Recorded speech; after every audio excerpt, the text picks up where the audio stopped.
Pride and Prejudice by Jane Austen, 1813. Chapter 11.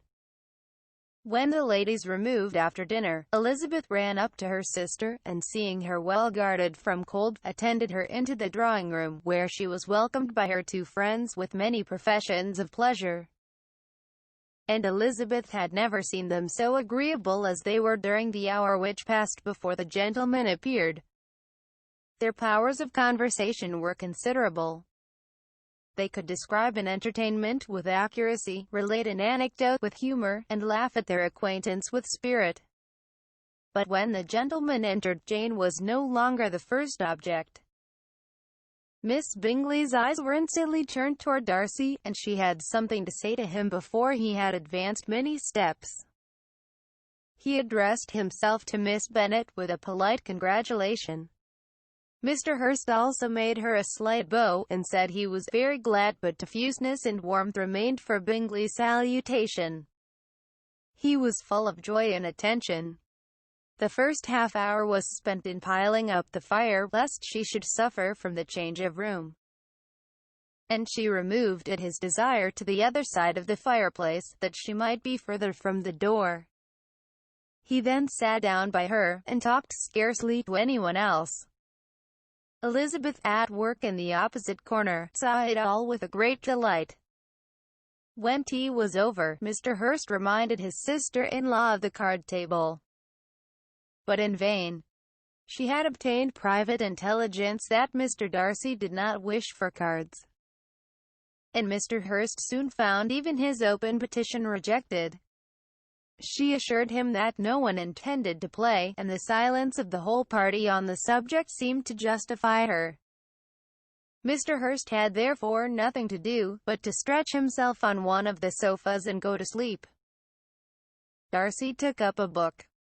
Miss Bingley did the same, and Mrs. Hurst, principally occupied in playing with her bracelets and rings, joined now and then in her brother's conversation with Miss Bennet.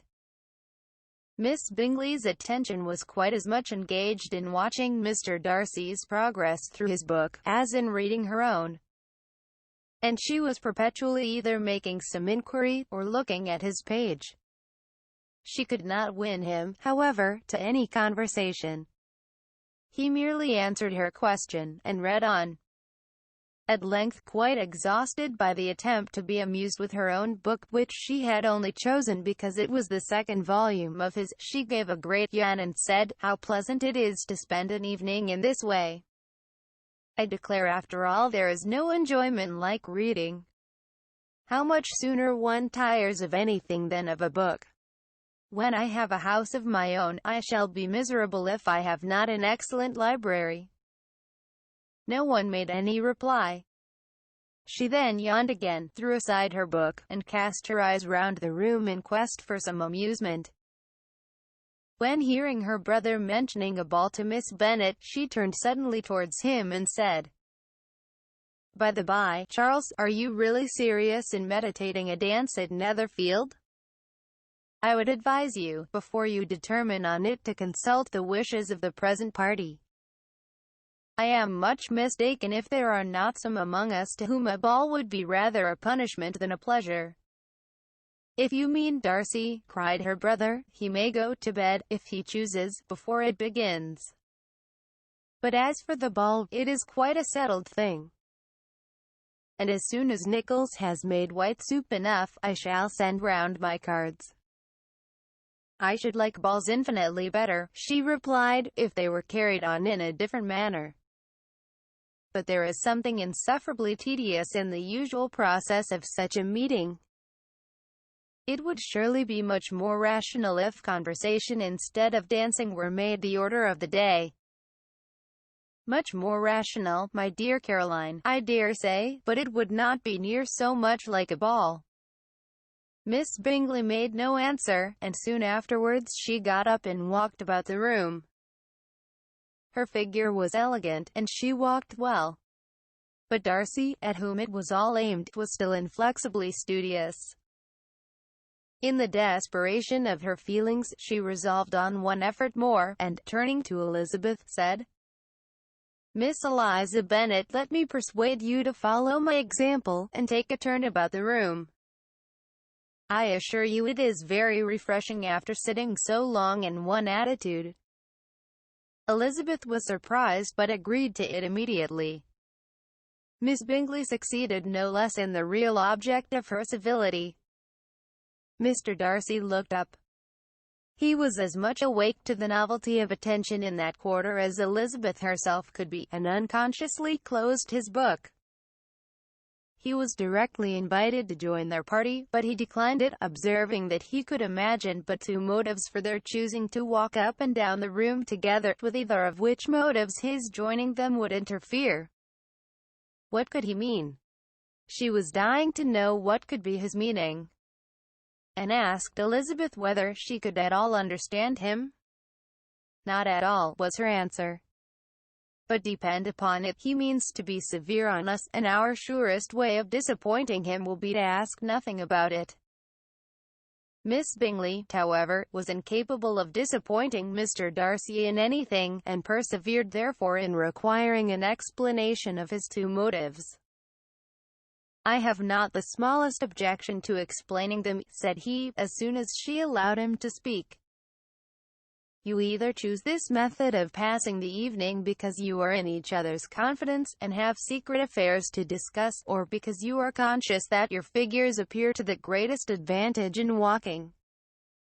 If the first, I would be completely in your way, and if the second, I can admire you much better as I sit by the fire. Oh! Shocking, cried Miss Bingley. I never heard anything so abominable. How shall we punish him for such a speech? Nothing so easy, if you have but the inclination, said Elizabeth. We can all plague and punish one another. Tease him. Laugh at him. Intimate as you are, you must know how it is to be done. But upon my honor, I do not.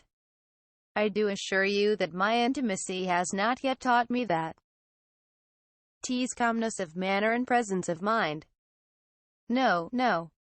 I feel he may defy us there. And as to laughter, we will not expose ourselves, if you please, by attempting to laugh without a subject. Mr. Darcy may hug himself. Mr. Darcy is not to be laughed at, cried Elizabeth. That is an uncommon advantage, and uncommon I hope it will continue, for it would be a great loss to me to have many such acquaintances. I dearly love a laugh. Miss Bingley, said he, has given me more credit than can be.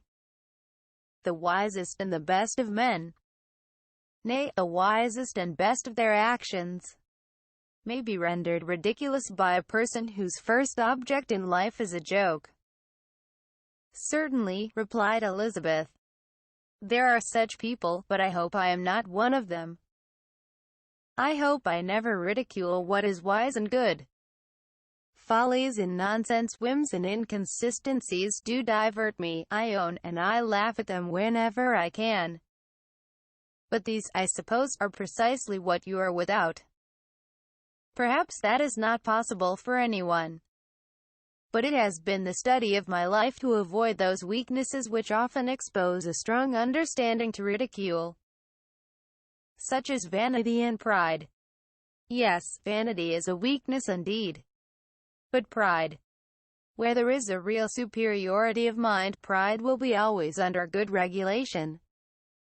Elizabeth turned away to hide a smile. Your examination of Mr. Darcy is over, I presume, said Miss Bingley. And pray what is the result? I am perfectly convinced by it that Mr. Darcy has no defect. He owns it himself without disguise. No, said Darcy, I have made no such pretension. I have faults enough, but they are not, I hope, of understanding. My temper I dare not vouch for. It is, I believe, too little yielding. Certainly too little for the convenience of the world. I cannot forget the follies and vices of others so soon as I ignore their offenses against myself. My feelings are not puffed about with every attempt to move them. My temper would perhaps be called resentful. My good opinion once lost, is lost forever.